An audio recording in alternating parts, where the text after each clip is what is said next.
Hi everyone, welcome back to learn any time. आज हमने पढ़ना है इंडिया एंड द वर्ल्ड के बारे में और हम चैप्टर पढ़ रहे हैं India size and location. India size and location में हमने इंडिया के साइज एंड लोकेशन के बारे में इससे पहले जो हमने 2 वीडियोस बनाई है उसमें डिस्कस कर लिया है। आज हम पढ़ने जा रहे हैं इंडिया एंड द वर्ल्ड के बारे में कि हिंदुस्तान जो है वो सेंट्रल एशिया में जो है इसकी पोजीशन कहाँ पे है।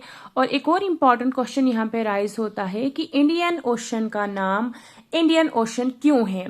क्योंकि इस ओशन के साथ अफ्रीकन कॉन्टिनेंट, एशियन कॉन्टिनेंट की बहुत सारी और भी कंट्रीज जो है वो एसोसिएटेड है, तो इसका नाम इंडियन ओशन ही क्यों पड़ा है।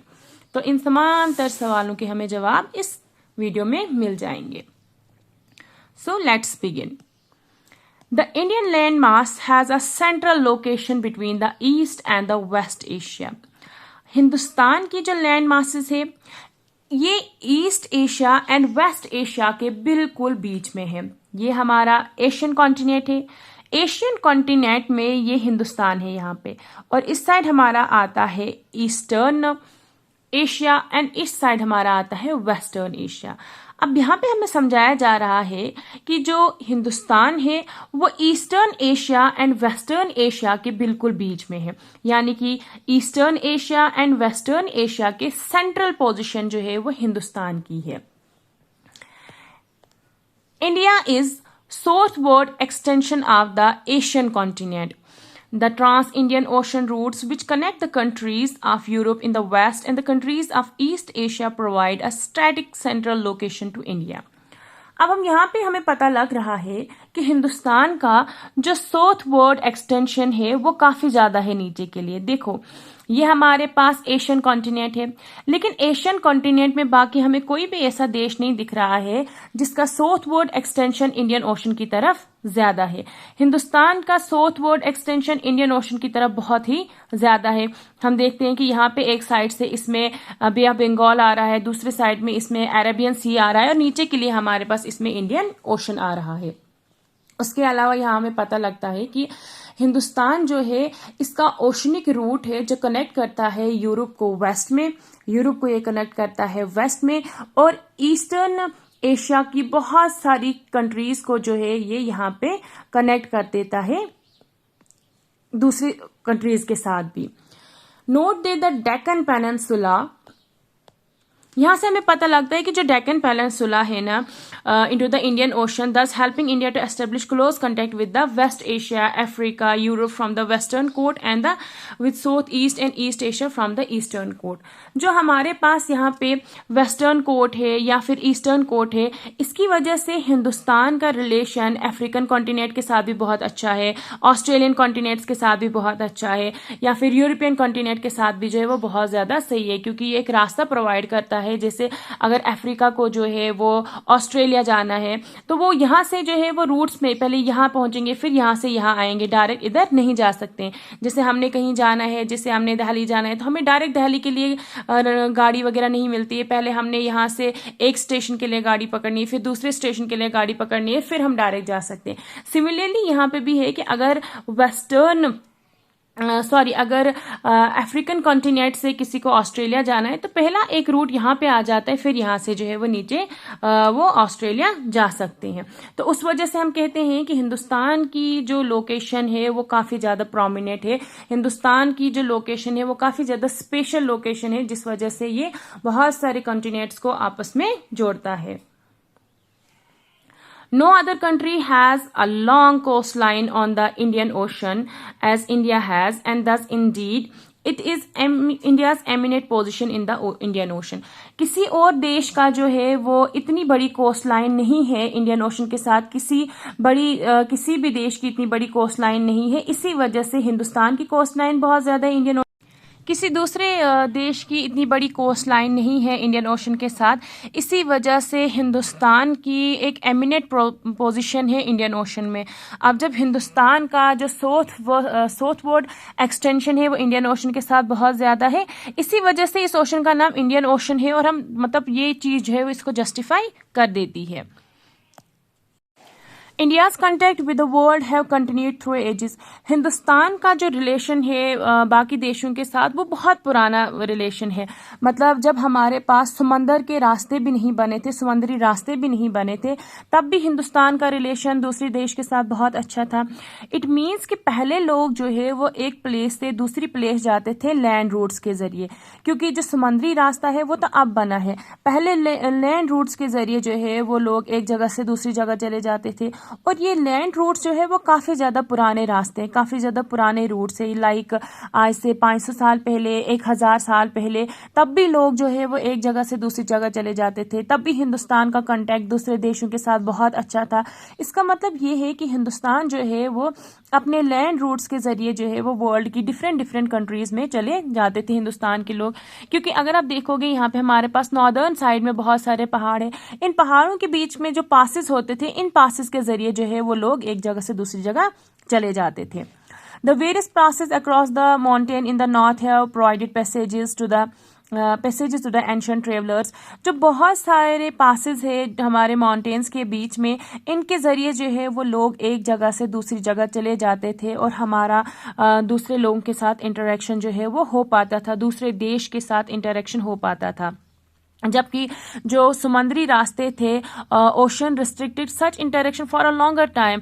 समुद्री रास्ते जो थे, उन रास्तों के जरिए लोग जो है वो एक जगह से दूसरी जगह नहीं जा पाते थे। बहुत सारे देशों के साथ जो है वो हम कनेक्टेड नहीं थे, बिकॉज हमारा उनके साथ जो है वो लैंड रूट नहीं मिलता था, और मिलता था हमारा ओशनिक रूट। लेकिन ओशनिक रूट तो रिस्ट्रिक्टेड था, बिकॉज वहाँ पे हमारे पास जो है वो सिग्निफाइड चीज़ें नहीं थी जिसके जरिए लोग एक जगह से दूसरी जगह पहुंच पाते।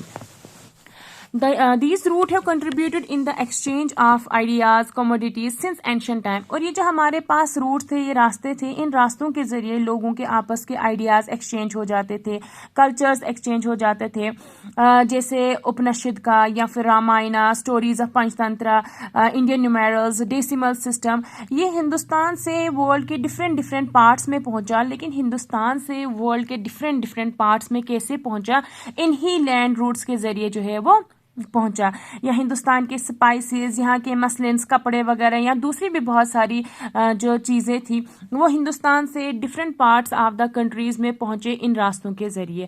और वहीं अगर हम देखें, हम ये कहेंगे कि अब सिर्फ हिंदुस्तान से ही चीज़ें बाहर नहीं गई, दूसरी जगहों से भी जो है वो बहुत सारी, जैसे ग्रीक स्कल्पचर्स थे या artificial architectural styles of domes थे। बहुत सारी चीज़ें जो है वो वेस्ट एशिया से हमने अडॉप्ट की। वेस्ट एशिया में जब लोग गए, उन्हें वहाँ पे बहुत सारी चीज़ें डिफरेंट यूनिक पाई, और उन चीज़ों को हिंदुस्तान में आके यहाँ पे दोबारा स्टार्ट किया। जैसे अगर आपको याद होगा, क्लास 8 की हिस्ट्री में हमने पढ़ा है कि जब मुगल्स जो है जब यूरोप वगैरह जाते थे या फिर कहीं और जाते थे, वहाँ की जो चीज़ें उन्हें अच्छी लगती थी वो यहाँ पे आके अपने जैसे डूम्स वगैरह, जो मीनार वगैरह उन्होंने मस्जिदों के बनाए थे, जो उनके घर होते थे, उसके ऊपर काफ़ी ज़्यादा खूबसूरत कार्विंग की जाती थी, नक्काशी की जाती थी। वो सारी चीज़ें उन्होंने दूसरे देशों से सीखा, फिर वहाँ से उन्होंने जो है वो हिंदुस्तान में लाया। या अगर हम जम्मू एंड कश्मीर की बात करें तो यहाँ पे जो कल्चर है कारपेंट का, लाइक कालीन का जो कल्चर है, ये कालीन का कल्चर जो है वो यूरोप से हिंदुस्तान में आया, यूरोप से जम्मू एंड कश्मीर में आया, जो ज़ैनुल आबिदीन थे उन्होंने लाया था। तो उसी तरीके से हिंदुस्तान की बहुत सारी चीज़ों को जो है वो different parts of the world में प्रैक्टिस किया गया, and different parts of the world की बहुत सारी चीज़ों को हिंदुस्तान में लाया गया। लेकिन ये लाया कहाँ से गया? जब लोग जो है वो एक जगह से दूसरी जगह जाने लगे, एक देश से दूसरे देश में जाने लगे। तो लोग जब एक देश से दूसरे देश जाने लगे, वो अपने साथ अपने कल्चर को, अपनी लैंग्वेज को, अपने आइडियाज़ को, अपने स्किल्स को जो है वो साथ लेने लगे। अब ये नहीं साथ लेने का ही डजंट मीन्स कि वो किसी बैग में ही सारी चीज़ें ले रहे हैं। एक इंसान जब कहीं भी जाए तो उसके अंदर की वैल्यूज़ जो है, उसकी लैंग्वेज जो है, उसका कल्चर जो है, उसकी बॉडी लैंग्वेज, उसके चलने का स्टाइल, वो सारी चीज़ें अल्टीमेटली उस इंसान के साथ जाती है। तो इंसान जिसके पास भी हमें कोई भी अच्छी चीज़ लगती है, हम उसे अडॉप्ट करते हैं। सिमिलरली जब हिंदुस्तान के लोग बाकी देशों में जाने लगे, वहाँ जो भी चीज़ें उन्हें अच्छी लगने लगी उसे अडॉप्ट करने लगे।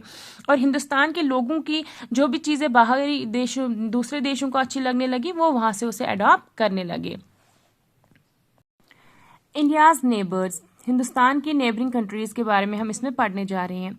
India occupy an important strategic position in south Asia. हमने देख लिया इससे पहले कि हिंदुस्तान जो है वो एशियन कॉन्टिनेंट में कहाँ पे है और काफ़ी अच्छी प्रोमिनेंट पोजीशन जो है वो हिंदुस्तान की है।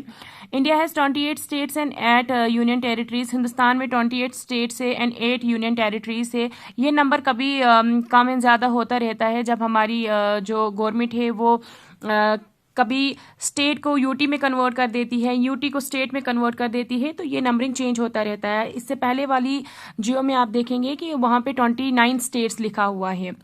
India share its boundaries with Pakistan, Afghanistan in the north west, China, Nepal, Bhutan in the north, Myanmar and Bangladesh in the east and our southern neighbor across the sea consists of 2 island countries। अब अगर देखेंगे हिंदुस्तान जो है वो अपनी लैंड बाउंड्री शेयर कर रहा है पाकिस्तान के साथ वेस्ट में। आप देखोगे यहाँ पे हमारे पास नॉर्थ है, इधर नीचे साउथ है, ये ईस्ट है एंड यहाँ पे वेस्ट है। अगर वेस्ट की बात की जाए तो हिंदुस्तान जो है वो वेस्ट में पाकिस्तान के साथ अपनी बाउंड्रीज, लैंड बाउंड्रीज, सिर्फ लैंड बाउंड्रीज की बात हो रही है यहाँ पे, लैंड बाउंड्रीज जो है वो पाकिस्तान के साथ शेयर कर रहे हैं। उसके अलावा हमारी लैंड बाउंड्रीज अफगानिस्तान के साथ शेयर हो रही है नॉर्थ वेस्ट के बीच में, नॉर्थ वेस्ट में। और वहीं अगर हम देखें चाइना, नेपाल, भूटान, इसकी बाउंड्रीज हमारे पास हो रही है शेयर नॉर्थ में एंड ईस्ट में। टोटली ईस्ट में अगर हम देखें तो ईस्ट में हमारे पास आ रही है लैंड बाउंड्रीज विद म्यांमार और बांग्लादेश। बांग्लादेश वाला जो हिस्सा है हमारे पास, हिंदुस्तान की सबसे ज्यादा लैंड बाउंड्रीज जो है वो बांग्लादेश के साथ ही शेयर होती है। अगर हम लैंड बाउंड्रीज की बात करें तो सबसे ज्यादा वास्ट एरिया हमारा लैंड का जो है वो शेयर होता है बांग्लादेश के साथ। यहाँ पे हमें ऐसे देखने में तो पाकिस्तान लग रहा है, लेकिन पाकिस्तान नहीं बल्कि हमारा लैंड बाउंड्रीज जो है वो ज्यादातर बांग्लादेश के साथ ही शेयर होता है। Our southern neighbors across the sea consist of 2 islands countries, namely Sri Lanka and Maldives। और अगर हमने लैंड बाउंड्रीज की बात की, अगर हम अब सी का देखें कि हमारा जो क्लोज नेबरिंग जो है जिनके साथ हमारा सी बाउंड्रीज जो है वो शेयर होती है, वो आता है हमारे पास 2 छोटे छोटे जजीरे हैं, एक आता है मालदीव्स और दूसरा आता है श्रीलंका। और भी बहुत सारे आइलैंड्स है, लेकिन अगर हम नज़दीकी आइलैंड्स की बात करें तो नज़दीकी आइलैंड में हमारे पास नेबर्स है Maldives and Sri Lanka. Sri Lanka is separated from India by a narrow channel of sea formed by the Palk Strait and the Gulf of Mannar, while Maldive Islands are situated to the south of the Lakshadweep Island। Sri Lanka जो है वो हिंदुस्तान से separated है एक narrow channel के ज़रिए, एक छोटा सा समंदर वहाँ से है और उसे बोलते हैं पल्क स्ट्रेट। अब पल्क स्ट्रेट क्यों बोला जाता है? जब एक देश को दूसरे देश के साथ एक बीच में से जो समंदर निकले वो अलग करे, तो जो बीच में एक नेरो चैनल निकलता है उसे स्ट्रेट कहते हैं। तो ये यहाँ पे जो हिंदुस्तान और श्रीलंका को अलग कर रहा है यहाँ पे, तो ये यहाँ से जो समंदर निकल रहा है उसे पल्क स्ट्रेट कहते हैं। While Maldive Island is situated to the south of the Lakshadweep island, जबकि लक्षद्वीप आइलैंड के बिल्कुल साउथ में जो है हमारे पास मालदीव आइलैंड देखने को मिलता है। India has a strong geographical and historical link with her neighbors। Hindustan का जियोग्राफिकली भी और हिस्टोरिकली भी अगर हम देखें तो काफ़ी स्ट्रॉन्ग लिंक रहा है अपने नेबर्स के साथ, चाहे वो चाइना की बात करें, हम पाकिस्तान की बात करें, भूटान, म्यांमार, इन तमाम तर देशों के साथ, इवन जो हमारे क्लोज नेबर्स नहीं भी है उनके साथ भी हिंदुस्तान का जो रिलेशन रहा है वो काफ़ी अच्छा रिलेशन रहा है। तो ये हमारा चैप्टर यहाँ पे ख़त्म होता है। Thank you.